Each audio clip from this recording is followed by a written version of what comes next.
This is a wonderful garden. It brings together the three arms of rehab, and that's what makes it so special. We have RehabCare, which is our health and social care division.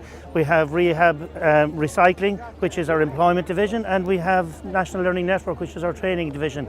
The concept came from our focus groups initially, where we asked people who use our services what they wanted from the garden, and they gave us various ideas. So we brought that all together, and our designer David Shortall came up with the entire concept. But the graffiti wall represents the barriers that people might face, the unrealised opportunities, and the fact that the graffiti wall has three separate viewpoints through it. So you can see into a brighter, better place, but you can't access it because it's too narrow. And that brings you on to the vortex. The vortex then represents, say for example, the change process. In other words, what rehab does for people. And as you see at the start of the vortex, the colours are quite dark. But as you go through our process, whether it be education, whether it be support for disabilities, or whether it be employment, things begin to become brighter and become better. And then you emerge then into a beautiful, colourful garden. The walls are high as you emerge from the tunnel, but they're lower, which represents the barriers being broken down, and then you can see the expanse of colour. I suppose what rang true with everything was the fact that the before and after your interaction with rehab, hopefully your perspective will be changed. So we started with a very dark and dreary place with rubbish on the ground, with dumped items. What we tried to do is show them as rubbish first of all, and then at the other side show them as a resource. The glass bottles we've used here on the floor as a resin fixed thing. We plastered the walls with that. We used recycled aluminium for the water feature. So we're showing everything in a changed light or a changed perspective.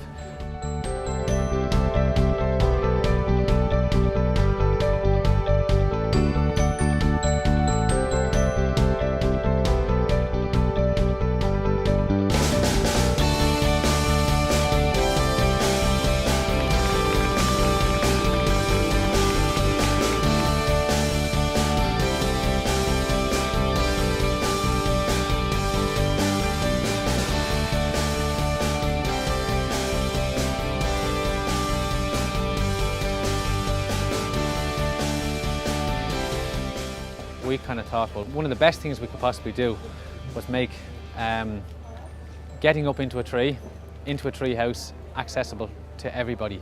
Make it something that you could do, everybody could do. What better way for anybody who's maybe in a wheelchair or hasn't got very much mobility, brilliant to be able to get up and have that experience if they've never done it before. The theme of the garden is changing perspectives. So our idea was basically to get sounds that would echo that theme. So what we have is at the front of this tunnel, which is called the vortex, the entrance to the garden is a series of sound effects like that are messy sounding, we'll say. Then as you go through the garden, you get a change, if you like, of perspectives, because the music changes too to a more ambient, peaceful, tranquil sound. So in that way we hope that it would kind of echo the look of the garden.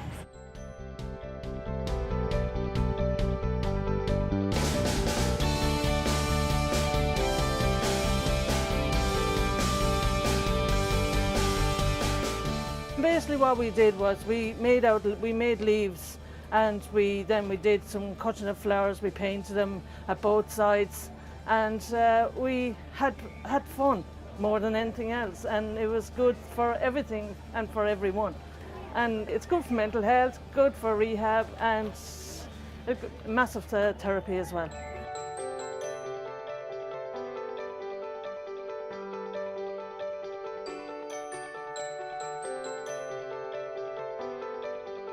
In the horticulture end, we got involved basically in the build. We grew about 90% of the plants in Park House, and we had a team of lads purely looking after the plants. Another team of lads got involved in the actual structural building, the tunnel, the tree house. We built it on site in Park House and we shipped it here and put it back together again. We started, let's say, start of April, building off-site.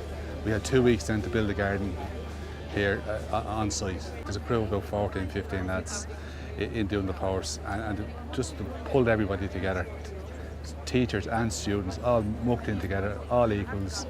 No one is better than anyone else, and there was no egos or anything like that, but just to get a bit of a buzz going, and you know, everybody was delighted to do something in it, you know what I mean?